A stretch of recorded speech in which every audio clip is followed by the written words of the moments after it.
Is it time for a mind shift? If you don't know what that means, then join your host, Dr. Clint Haycock, a former evangelical Christian pastor and Bible college teacher of over 20 years, along the journey of deconstruction and reconstruction of faith, life, religion, and spirituality.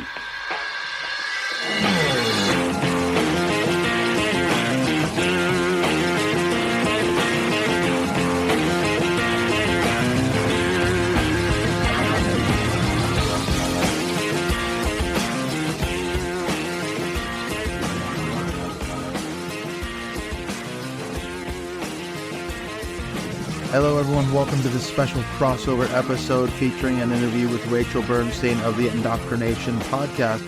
Now, if you haven't heard part one, I would suggest that you stop right now and head over to the IndoctriNation podcast platform, because that is actually part one, where Rachel interviewed me on her platform, and now we're about to listen to part two. So if you haven't listened to part one, maybe, pause this episode, whiz over to the IndoctriNation podcast platform, check out the first half, and then come back over here and catch the second one. Now, before we get into the interview with Rachel, I want to give you a little bit of a preview of what's coming up here in the next few episodes on Mindshift Podcast. I've got a couple of interviews waiting to come out. Now, I've talked to a guy named Trey Ferguson. He's actually a pastor out of Florida in the United States. Really interesting. Here's a guy who still considers himself a Christian, but we had a really good, respectful dialogue, really good discussion.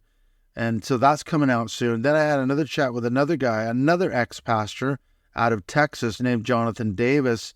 And he and I have a lot in common. He's an ex-Bible college, ex-seminary professor, ex-pastor, and he's walked away from it all. So just interesting perspectives there. And then toward the end of this month, I've got an interview with Matthew Taylor. He's done a lot of work on the Christian right, something that obviously is a real concern of mine. If you remember the episode I did with Peter Montgomery of the Right Wing Watch, the first one that came out this January, a lot of real concerning things if you're watching the news. In fact, I just saw a poll the other day.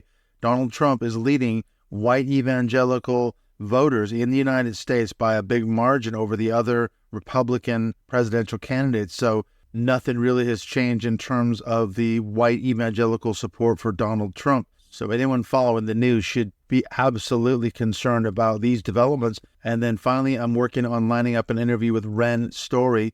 We've been going back and forth trying to nail down a date. I've been following her for a long time on Facebook. She's an author, an ex-evangelical like me. She's doing a lot of stuff out there, trying to get her message out. So I've got an interview hopefully coming up with Ren sometime in January or early February. And then finally, we've got our Mindshift podcast Zoom call. We did one on the 21st of January with Catherine North. She was a returning guest. She was on the show a couple months ago, back at the end of 2023. And then in February, I've got Joshua Stewart, who was also on the show toward the end of the year. And then I've actually got Jonathan Stewart coming back in the month of March. So we've got 3 Mindshift Zoom calls early on in the months of January, February, and March. We do these every month around about the third Sunday of the month.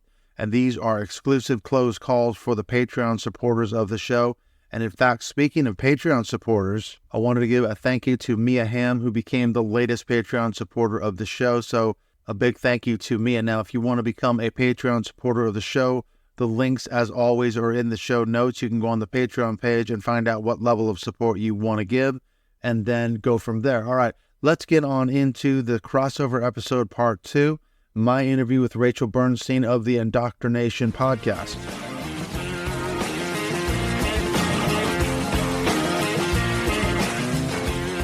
We've just finished a fantastic conversation over on the IndoctriNation podcast. Thank you, Rachel Bernstein, for, that great episode. If people haven't figured this out by now, this is part 2. What you need to do if you're just starting here on Mindshift podcast, you need to head over to IndoctriNation, catch the first half, and then this will make more sense. So welcome, Rachel, to the show. It is my pleasure to be here. I'm really looking forward to the next part of our conversation. Yes, and we've done this once before. It was really good to touch base and talk about, we had a lot of things in common because we kind of both came out of the cult sort of background, controlling religion. What do you do, though, exactly for a job? Because I know you're a therapist, you do a lot of things. You'd obviously do podcasting. What brings you to this show in that sense? Right. So for a job, so my background when I was undergrad, I was studying education, And so I actually use a lot of my teaching background in what I do now with podcasting. Right after undergrad, went into what they should call overgrad, but they don't at graduate school. And then became a therapist and was already interested in cults, was already interested in it because it was interesting to me psychologically, but also I saw it as a human rights issue from early on. And just knowing there were people out there who were ready to pounce, ready to jump on people, take their life away from them, and or the others who were being born and raised in an environment that was leaving them feel when they left that they, were needing to land on this planet, and just being so disoriented and what that does to you. So I started early on from doing this work and have continued, even though I've, been harassed by Scientology a bunch because that's what they like to do to show how spiritual they are. That actually fueled my fire, made me nervous when I was younger, but it fueled my fire to keep going because I knew that if they're treating me this way, I can only imagine what they're doing to people who have left and people also who have left in positions of leadership who have information that they don't want them to have. And so this is kind of nothing what they put me through. But also just hearing people's stories and caring about wanting to protect people. And that's also why I started the podcast, because after doing this work at the time, it was going on kind of 27 years at the time. Now I've been doing it about 32 years. The guy started the podcast, 5 years ago. I remember thinking a few years before I started the podcast, I'm hearing stories I want other people to hear. It is about resilience. It's about how to heal, but it's also about what happens behind closed doors. And let's swing these doors open. Let's have people understand what these groups are really about. The ones who are out there pretending to be really something safe and they're really something not. And I wanted to protect people so that they also didn't get into something to begin with, or understood that when they were leaving, that what they were experiencing was normal and to be expected, and that there were others like them out there and they shouldn't have to feel so alone. So it's been a great experience. So I still do, I meet with clients. I have a support group, a few support groups actually for former cult members and some families and friends of those in cults, and then do the weekly podcast. It's been really great. One of the things that struck me when we were talking on the first half on your show, we were talking about my deconstruction from evangelical Christianity, sort of like at 30,000 feet. How did I get out? What happened? It was like the thumbnail sketch. But one thing I've realized in the years that I've sort of deconstructed and then reconstructed, what is it about this piece of identity? Because I have found that is such a huge, crucial piece. Because you take a person in a, let's say, high control group, whether it be religious or political cult or whatever it might be, what happens to their identity while they're part of the group? And then as they get out and they leave for whatever reason on the back end, how do they rebuild that? Why is that such an important piece of this puzzle? Right. So identity, it's so much a part of one of the symptoms of religious trauma. And we can talk more about what that is and the other symptoms of it. But I know sometimes when people say, what's different about the work that you do as a therapist? And I will often say that I get asked questions that a lot of other therapists don't get asked. And one of the questions is, who am I? And this is asked by people of all ages. And I've had people leaving communal living situations with a cult leader they've had their whole life in their 70s, 80s, saying, who am I? I know I need to develop a self. I don't know what that is. When you are raised somewhere also where they tell you what your worth is based on how much you do for them, how much you agree with what they say, how much you're willing to go along, and how much you're willing to kind of subvert your own persona to be like them or be an empty vessel for the teachings and the personalities there. And then you are not going to know who you are. You have to develop that later on. And we can talk maybe a little bit about how I try to help people with that. But also you're told how you're supposed to be feeling and what you're supposed to be thinking and what you're not supposed to be thinking. And also that your natural drives are evil. All of it is so disorienting in the negative. And also that you are supposed to look down on the rest of the world, but within the group, you're looked down on. because you're being watched and you're being criticized. And, when do you get to see eye to eye with anyone? So that's just to begin with. And so it's a lot to need to conquer. And it's not an impossible thing, but one of the things that gets in the way is when you leave because you've been told that you're doing something tremendously wrong, or it's of the devil or whatever else that you left. Not having a sense of self-worth and confidence is the thing that sometimes gets in the way of building a self, at least to begin with, because you think, do I even deserve to be happy? Or could any of my thoughts or any of my feelings ever be right? Because I've learned to not trust myself. And so you have to overcome that stumbling block to even start to begin to develop a self that you feel at all even semi-sure about. And I can remember as a kid, there's so many things that resonate with what you're just saying. I mean, religious trauma syndrome, having things like rapture anxiety. I was absolutely convinced that the rapture was going to happen and I was going to be left behind, so it's like a soldier in combat. I'm expecting death and destruction at any moment, and Jesus is coming like a thief in the night. It could be tonight. Am I ready? I don't think I'm ready. What kind of damage does that do to a kid of 10, 12, 11, years of age?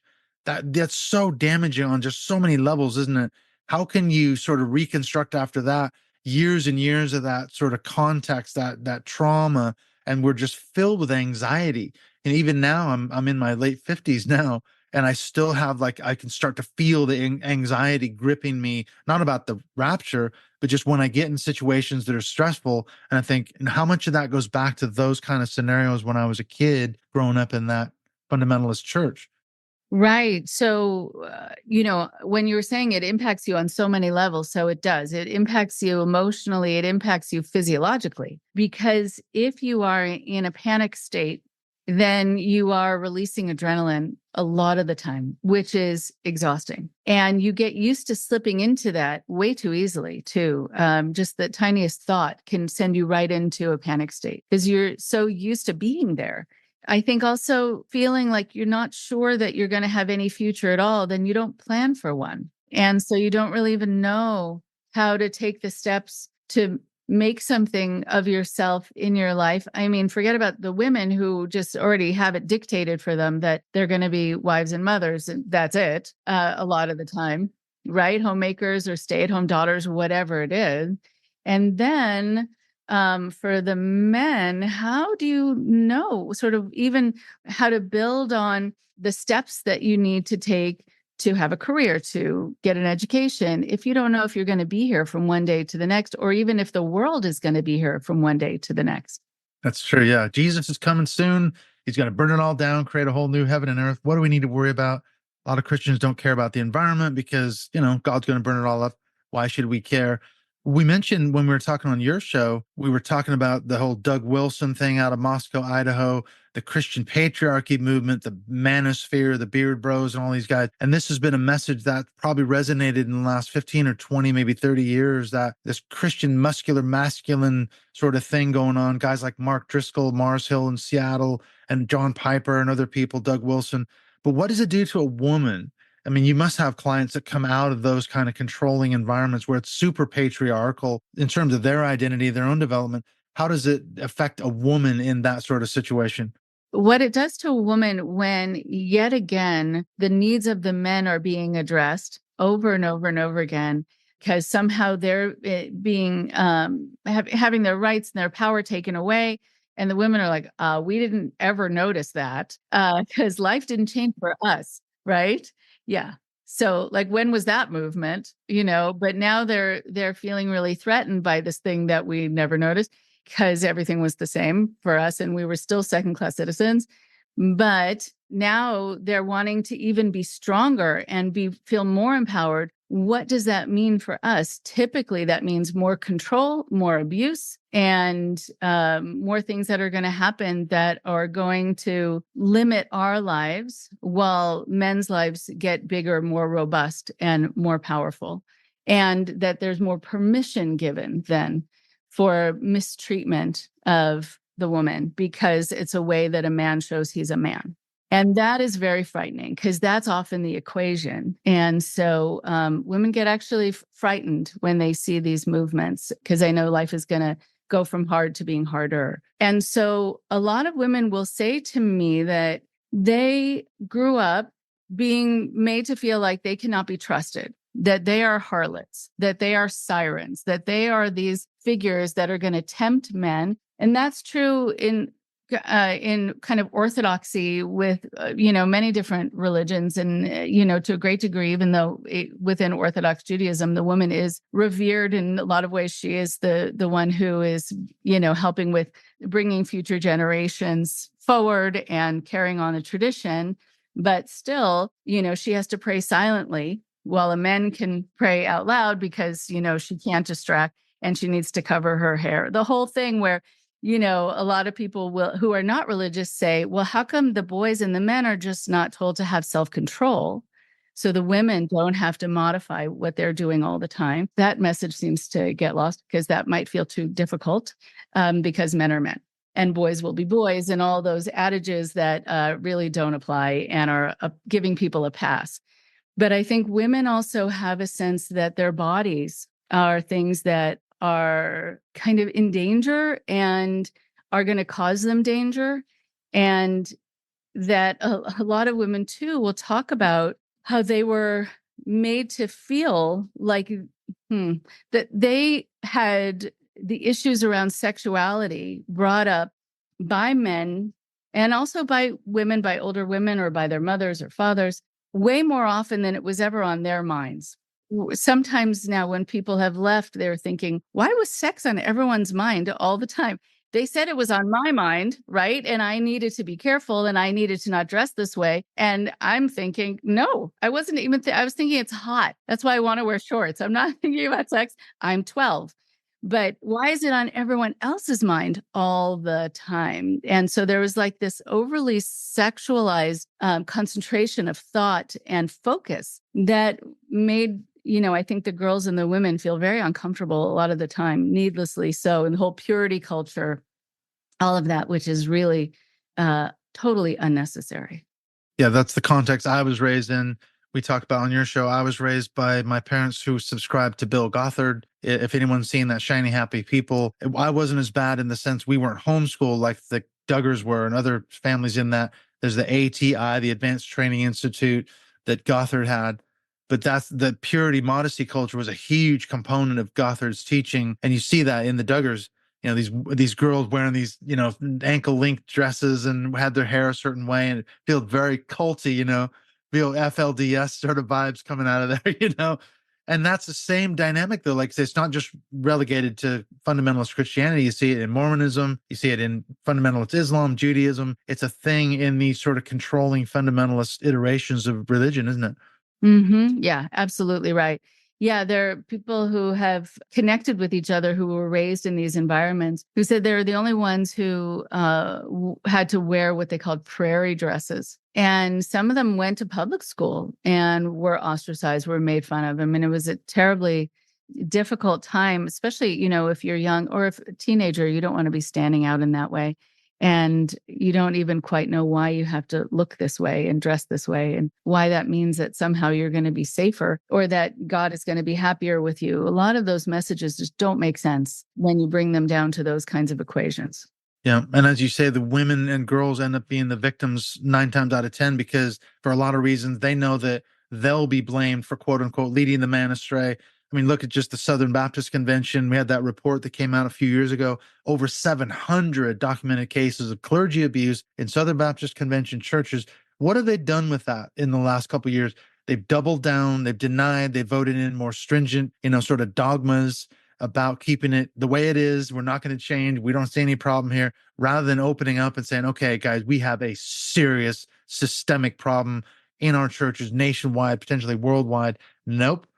They've just doubled down, So this is what the men in charge of the Southern Baptist Convention are doing. What's the Catholic Church done in cases of clergy abuse? They've moved the priest to another parish. They've not told anybody. He's then free to continue abusing, and the pattern just repeats and repeats. Right. Absolutely right. And I think, even though the focus, as I'm talking about it now, to answer your question, is about women, about girls, I have also treated some men who were raised, and got the message when they were boys that women's feelings didn't matter and that they could never be trusted. And that if you had any feeling, any physiological impact from, let's say, being attracted to a woman, that was something she was doing to you. And you could then take that out on her.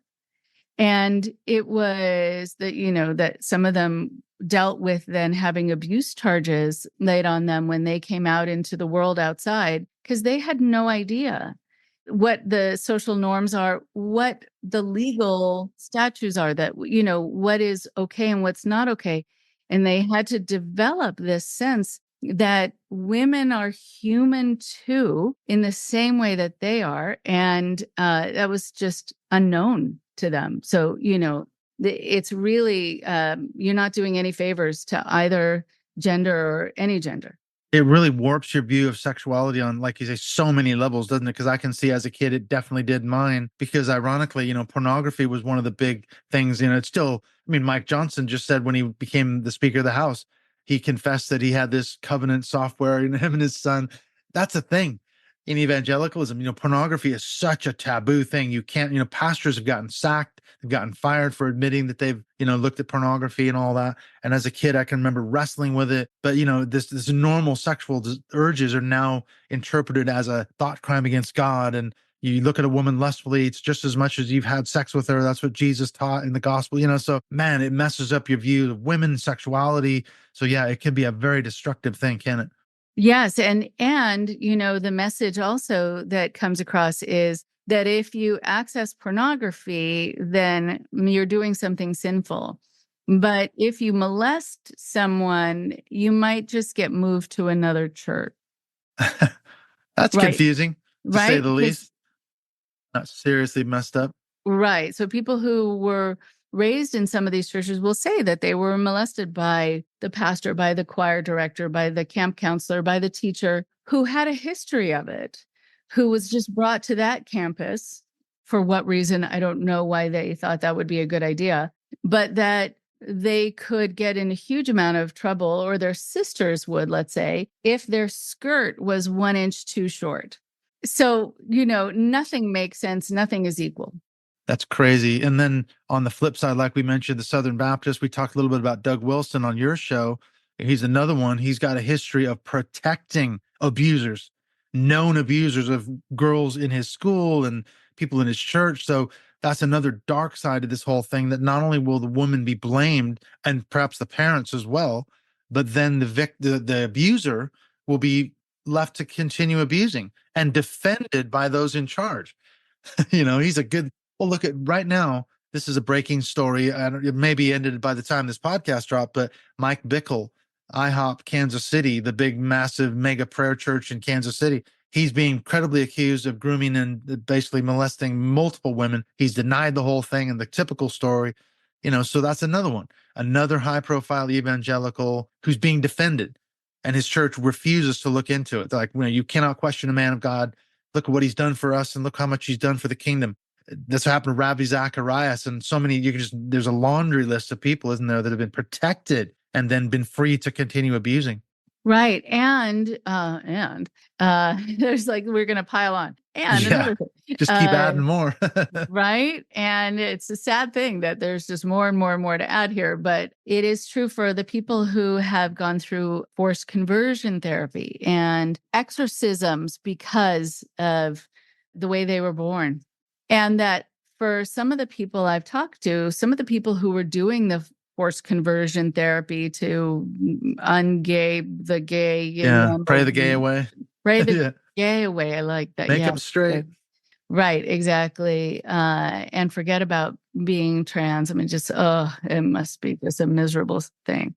But that some of the people recognize, the people doing this forced conversion therapy, I hate to call it therapy, it's really not, it's torture, or the exorcisms, as being people who had molested children. And here they were in this position of needing to exorcise kind of the demon out of someone else. And they couldn't say, being gay, lesbian, bi, whatever they were born being, that somehow this was a person who was given dominion, going back to a word we used on my show that you use, being given dominion over them and to decide what is okay about them and what's not, when they have not lived their lives that way, following what's right and what's wrong. So it is very hard to just deal with any of that and come out, needing to address kind of redoing the beliefs, but for a lot of people also needing to get over some trauma. Yeah, I was going to say, maybe this is the last subject we can touch on. This all relates somehow to religious trauma syndrome, doesn't it? Everything we've been describing somehow falls under that umbrella. Can you define what actually is religious trauma syndrome in your experience, and what are some of the symptoms that you see? And then maybe touch on some of the treatments that you found that are more effective for people with RTS. Right. So I'm glad that you're bringing this up. I think one of the things that is difficult at first is for people who just feel very down on themselves. They have been taught often from a young age that they're worthless, that they can't trust themselves, and that they need to be dependent on a leader to guide them because they don't have the ability to guide themselves. So they leave not realizing how much strength they have, how much they can access their own critical thinking, how much they can trust their own interpretation of things. So they're feeling that handicapped in that way. Then also a lot of nightmares and sleeping issues, because you're given these visuals of what's going to happen to you, what's going to happen to the world. I think about people raised Jehovah's Witness who are given these tracts, these illustrated books from a young age about, the fires of hell coming through cracks in the sidewalk. And, and that's your bedtime story. So, Yeah, not right. good for the kiddies. Right, exactly. So a lot of them who I've worked with say they sense that there's a demon at the edge of their bed, tugging on their sheets, and and they think there's something wrong with them until they start talking to each other, and they say, "Oh no, actually that happened to me too." Absolutely, yes. I think it's also hard to know, first of all, if you can trust yourself, but then who else you can trust. How do you build strong relationships? You've been sort of sequestered a lot of the time from the rest of the world. Will you be accepted by the world? Can you find a way in? Are you going to be seen as kind of quote unquote normal enough to not be isolated for the rest of your life and not have to worry about that? Making friendships is sometimes just hard to do because you're also used to talking about very heavy issues. So I've heard from a lot of former members who will say, I don't know how to do small talk. Like, I don't know how to go on a date and just talk about the weather, talk about, sports. I have no idea. I don't know about modern culture. I haven't seen a movie that was not rated G. And so I don't know Probably what to talk. religious. Yeah. Right. And it was religious. Right. And in fact, some of the people who I talked to also were shown other movies that were not at all rated G, but there was a purpose for that they were supposed to be scared into not doing something because of it. That was Yeah. me. A Thief in the Night, and even The Passion of the Christ. That was a extremely gory, violent movie. Some people said it might have been rated X just because of the violence and the gore, the gratuitous violence and everything. What was the point of that? But it's very traumatizing, isn't it? Then you think, little kids were taken to see that film for what purpose? This is what Jesus went through on the cross for us, and we need to be thankful and love God, and blah blah blah. Right. That will mess a kid up.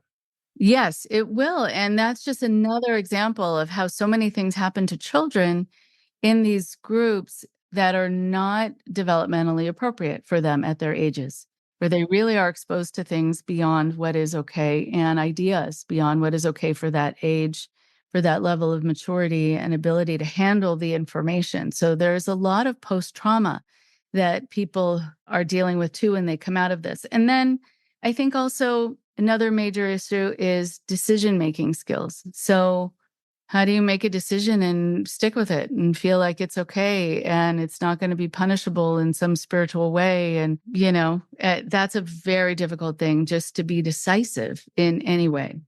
It's true, because I can remember being paralyzed as a Christian for so many reasons. You don't want to make the wrong decision that's, quote, outside of God's will, because not only could you suffer consequences, as you say, in the world to come, But even in this life, God can punish you for doing the wrong thing, for stepping out of his will. So a lot of Christians don't make big decisions, or they wait and wait and wait, agonizing over what the right thing is to do because they don't know what God's will is. And then when you leave that, like you say, it's really difficult to have that sense of agency, I think, and go, okay, I can make decisions. I can do the best I can, get all the information, make the best decision I think I need to make here. But I'm also willing to deal with whatever consequences come with that. That's part of the decision, isn't it? If something goes badly wrong, then I've got to be able to live with that and deal with that. But that's part of taking responsibility, isn't it? Right, exactly. And I think then lastly, and I know we'll move on to the how to help people with this part, but and again, there are more symptoms, but I just want to make sure to mention this one, that when people are coming out of these kinds of situations, a lot of the time, because they were raised believing that there's only one right way to believe. And that's where God is.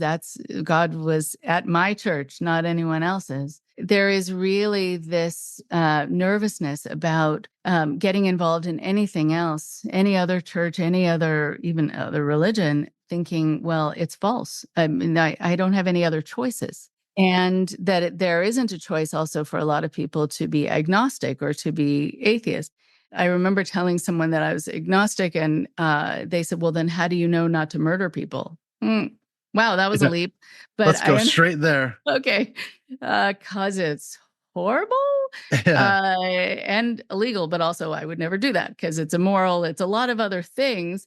And I don't need God to tell me that, you know? You have no moral compass. Exactly. That's a classic one. In that you don't have a faith, so you have no moral. You're just going to go out and rob and murder and steal and sleep around and do drugs and everything. I mean, where's the limit, Right, exactly. Yeah. Because what is true when you're raised in these environments is that you have an external locus of control. And so you assume that you always need that you always need someone to tell you what's right and what's wrong, that somehow you don't have an internal compass, but you often do. I mean, unless you're a sociopath, which is a tiny percentage of the population, luckily. Yeah. There are out there, but yeah, it's very rare, really, isn't it? Very rare, like 0.0 whatever, very rare, very luckily. But people do often have an internal compass. And even if it comes from them saying, like, do unto others. If I don't like that someone is coming over and knocking me down to the ground and that feels bad and that injures my body, then I've learned I'm not going to do that to somebody else. Like, you can develop, and God didn't come in and teach me that. That was from my own life experience. The golden rule. Right. Exactly right. So I think a lot of people think that they're left without choices for a spiritual community, or that they're left without the choice of not believing at all in the same way or not believing in God. But that is always an option. And people shouldn't feel like now they're without any. All right, we've got a few minutes left. Can you give us some top tips on some of the best ways you found to treat religious trauma syndrome? What are some of the more effective strategies you discovered? Okay, first, you want to understand the language of what happened to you. You want to understand what trauma is and that you were traumatized, if that's what you're experiencing, and why you're having your nightmares, why you're having panic attacks, why you're nervous about life in general, why you're not trusting yourself, how that worked for the group to teach you that about yourself or to make you believe that about yourself, but that it wasn't true about you. And so you want to understand why you were taught these things and how it worked to help to control the masses, but wasn't necessarily authentically true. And also, if you were abused, what abuse is, because abuse is called other things in fundamentalist groups. It's not called abuse. Neglect, medical neglect, emotional neglect, not being sent to a therapist, not being put on medication, that is neglect. And it's not to strengthen you, and it's not to teach you about something else. So you want to get the definitions. So to understand the language so you can get help for those things. Then you can go to a trauma-informed therapist because that's what you went through, or someone who specializes in abuse. I think also you want to have a sense of yourself in a non-religious way. Like, again, who am I? What are my strengths? What are my interests? What have I always found myself drawn to that I was never able to do? What do I think I'm good at that was probably put down by the church as being frivolous or something else? And what can I get into that really will help me develop me and have a sense of me? You also want to get connected to a support group, to others, to people who have had similar experiences. So you realize you're not alone and you're in very good company. You're going to have actually millions of other people who have been through something. And so you should never, ever feel alone. And look at what you believe and why you believe it, especially the things that you've come to believe about yourself.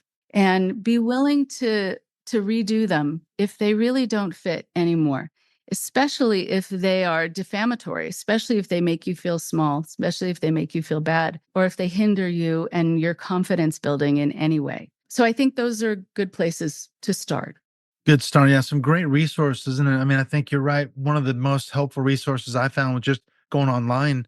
When I was first getting out of the church, becoming I didn't know the word ex-evangelical. I found some Facebook groups. I found some support groups on Twitter. Well, it was then Twitter, and I connect with people worldwide. And like you said, what I found right away was, A, this isn't the only, I'm not the only one this has happened to. B, I'm not crazy. C, there are tens of thousands, millions of us, and there's all kinds of other groups out there. So yeah, there is a huge community. You just need to find that community. It's true. That's one of the massive resources we can develop. Okay, so last question then. We talked about the first half of the show was on IndoctriNation podcast. How can people find you on social media if they want to connect with you? What's the best place to do that? A new episode comes out every Wednesday, just like on your show. So you can find me on Twitter or X, and Instagram, Facebook, a lot of other places. You can email me at indoctrinationshow@gmail.com. If you want to check out the work that I do and any other resources, I have some free PDFs on my website for people who are looking just for information when they've come out of a group or when they have a loved one who's involved in something and they want to know how to reach them. You can check out my website at rachelbernsteintherapy.com. And there you can also find out about the support groups and about if you want to come and speak with me or even Zoom with me for some kind of counseling or consulting. And I think, if you want to just check out the podcast, I believe it's on every platform now. So you can find it and it's IndoctriNation. We covered a lot of ground in the 2 episodes, but a lot of it was interrelated, wasn't it? We touched base on a lot of things. So I'm interested to hear what people's feedback is on not just this episode, but the one on your platform too. So thank you so much, Rachel. I've thoroughly enjoyed doing this crossover episode. Thank you so much for being a guest on the show.